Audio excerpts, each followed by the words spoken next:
السلام علیکم.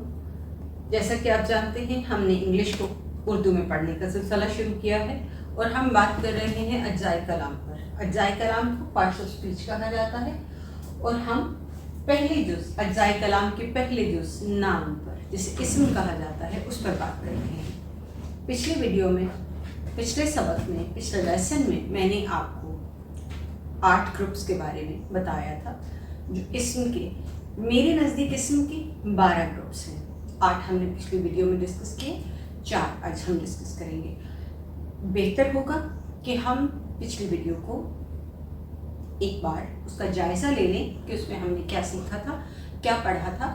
اس طرح ساری چیزیں ایک دوسرے کے ساتھ مل جائیں گی اور آپ کے لیے سمجھنا آسان ہو جائے گا. اسم کیا ہے؟ اسم نام ہے. نام are naming words. Naming words, the things that you find around yourself. ہر چیز جو آپ کے گرد ہے وہ اسم کہلاتی ہے, اس کا ایک نام ہے. جس چیز کا نام ہے وہ ناؤن ہے, وہ اسم ہے. ہم نے کون کون سے ناؤن پڑھے تھے, ہم نے ان کی کون کون سی سب کیٹیگریز کے بارے میں بات کی تھی, آئیے دیکھ لیتے ہیں. ہم نے بات کی تھی کامن اور پراپر ناؤن پر.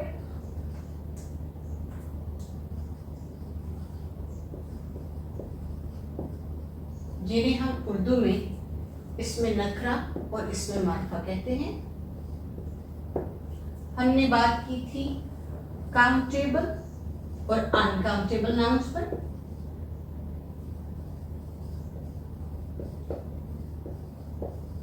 جنہیں اس میں شماری اور اس میں غیر شماری کہا جاتا ہے.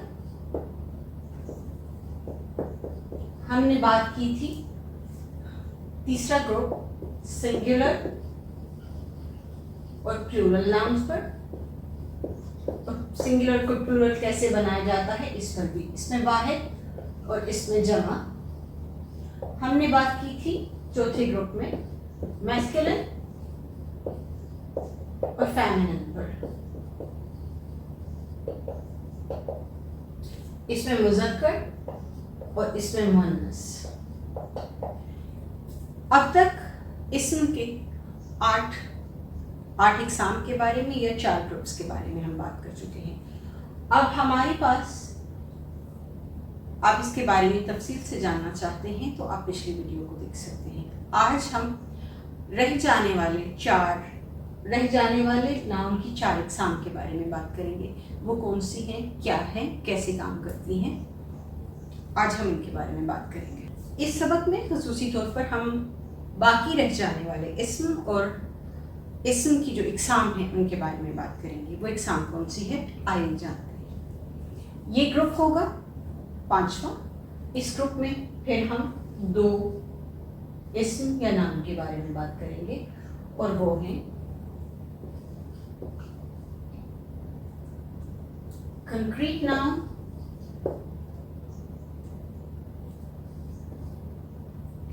Abstract noun.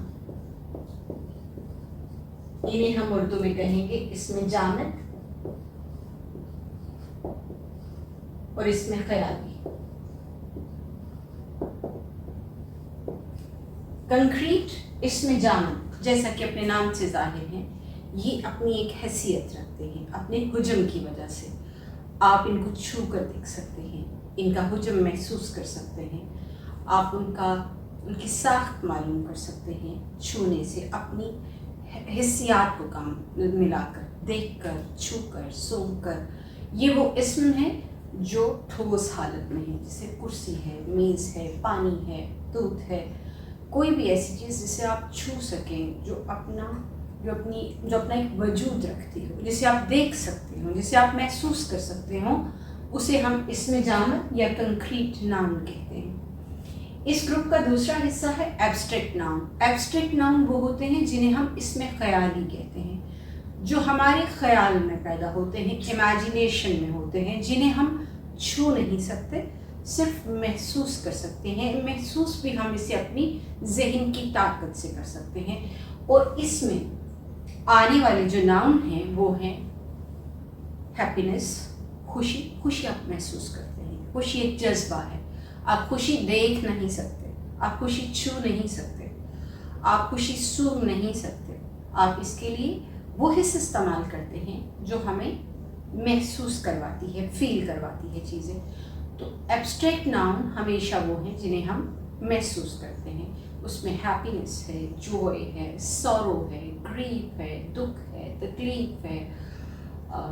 हम जब पुरजोश होते हैं, हम गमज़दा होते हैं। इस सारी कैफियत का नाम, इन सारी कैफियत का नाम एब्स्ट्रैक्ट नाउन या इसमें ख़याली है, क्योंकि ये आपके ख़याल से रिलेट करते हैं।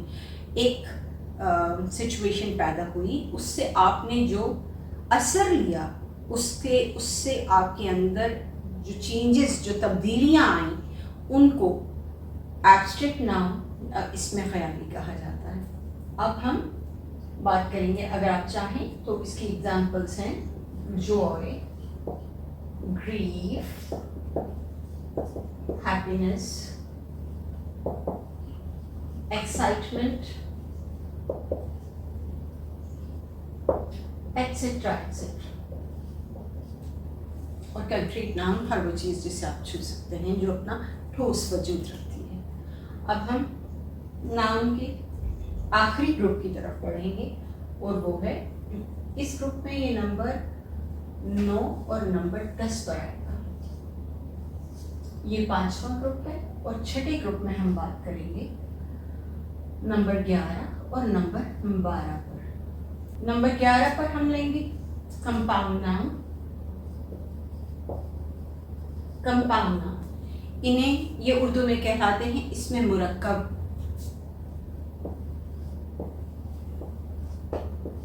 मुरक्कब हमेशा 2 चीज़ों का मजमूआ होता है। तो चीज़ों को जब मिलाया जाता है, आप 2 हरफों को मिलाएं, आप 2 लफ्ज़ों को मिलाएं, तो उससे एक लफ्ज़ जन्म लेगा, या वो दोनों मिलकर एक लफ्ज़ बनाएंगे या एक चीज़ बनाएंगे, तो हम कहेंगे कि वो मुरक्कब है 2 चीज़ों का, और उसको इंग्लिश में कहा जाता है कंपाउंड नाउन। और 12वीं जो इसके किस्म है जिस पर हम बात करेंगे वो है कलेक्टिव नाउन। कलेक्टिव नाउन को हम उर्दू में कहेंगे इसमें इज्तमाई। ऐसे लफ्ज़ जो हम ऐसी चीज़ों के लिए इस्तेमाल कर सकें जो मुज्तमा होती हैं, जो इकट्ठी होती हैं, उन्हें हम अलग नहीं कर सकते, उनके लिए हम यूज़ करते हैं, इस्तेमाल करते हैं कलेक्टिव नाउन, और इन्हें उर्दू में कहा जाता है इसमें इज्तमाई। आइए अब हम इनकी मिसालों की तरफ बढ़ते हैं कि कंपाउंड नाउन और कलेक्टिव नाउन किस तरह काम करते हैं।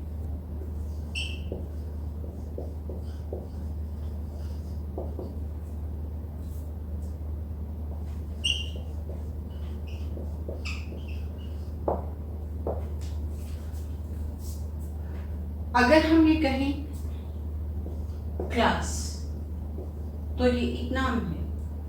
अगर हम इसके साथ रूम लगा दें तो ये भी एक नाम है। ये दोनों नाम हैं, दोनों इसम हैं। इनको जब हम मिला देंगे तो ये एक नया लफ्ज़ बनाएंगे जिसे हम कहेंगे क्लासरूम।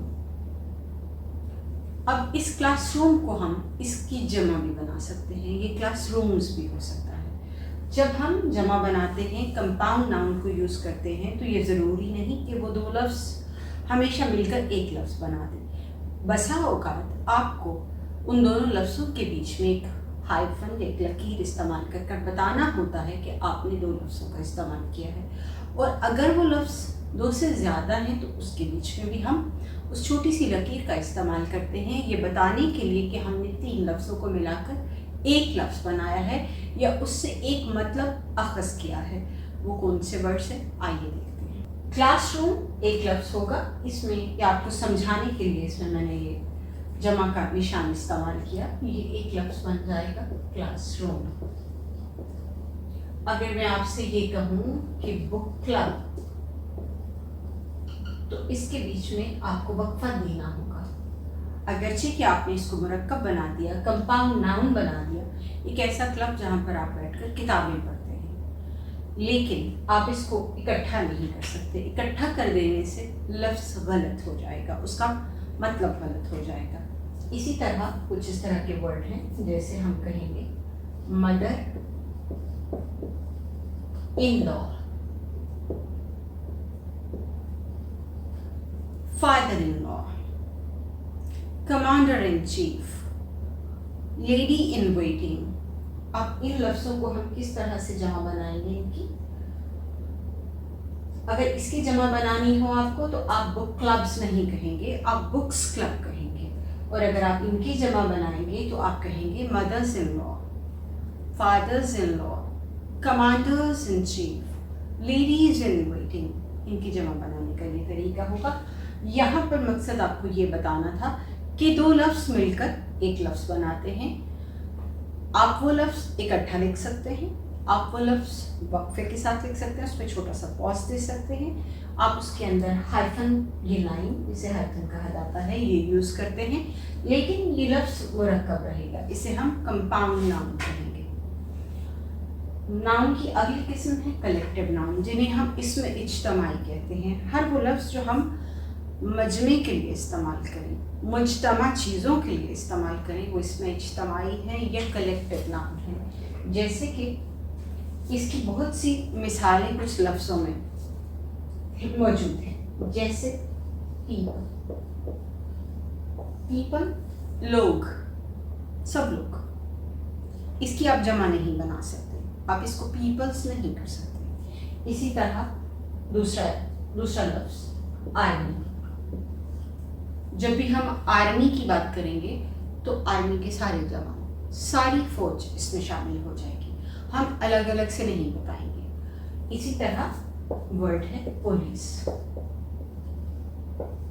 ये वो लफ्ज़ हैं जिनको हम इज्तमाई हैसियत में इस्तेमाल करते हैं। ये सिंगुलर ही रहते हैं, इसमें वाहिद ही रहते हैं और इसमें जमा के तौर पर भी इस्तेमाल होते हैं। आप जब भी पुलिस की बात करेंगे तो आप एक फ़र्द वाहिद की बात नहीं करेंगे, आप उस महकमे में काम करने वाले तमाम लोगों के बारे में बात कर रहे हैं। इसी तरह हजूम उर्दू में एक लफ्ज़ है जिसके लिए हम इस्तेमाल करते हैं क्राउड।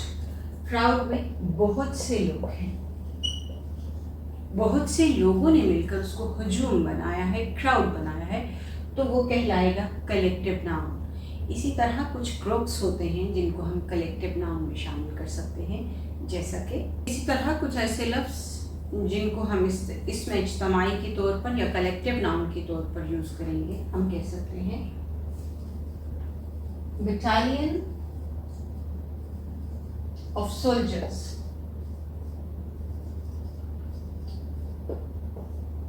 हम पूरी बटालियन की बात कर रहे हैं। इसमें 100 फौजी भी हो सकते हैं, 500 भी हो सकते हैं, 1000 भी हो सकते हैं। यहाँ हमारा मकसद उनको शुमार करना नहीं है, यहाँ hमारा मकसद उस पूरी बटालियन के बारे में बात करना है। अगर हम ये कहें क्लास ऑफ चिल्ड्रन, या आप इसके लिए कोई भी लफ्ज़ इस्तेमाल कर लें, class of blinds, class of poor, class of rich, तो यहाँ हम लफ्ज़ क्लास को उसके इज्तमाई मानों में ले रहे हैं, कलेक्टिव नाउन के तौर पर इस्तेमाल कर रहे हैं। नाउन की 12 एग्जाम हैं जो हमने पिछले और आज के सबक में जानी। उम्मीद करती हूँ कि ये सबक आपके लिए काफ़ी मददगार होगा समझने में। इसके बावजूद अगर आप समझते हैं कि आपको ये बेहतर समझ आएंगे अगर मैंने इंग्लिश में पढ़ाऊँ, तो आप इसी चैनल पर मेरी ये वीडियो इंग्लिश में देख सकते हैं। और अगर आप ये समझते हैं कि मैंने आपको इस तरह से बेहतर पढ़ाया है और अगर अब भी आपको कोई बात समझ नहीं आ रही, तो आप कमेंट बॉक्स में लिखकर पूछ सकते हैं। अगली वीडियो तक के लिए आप सबको अल्लाह हाफ़िज़।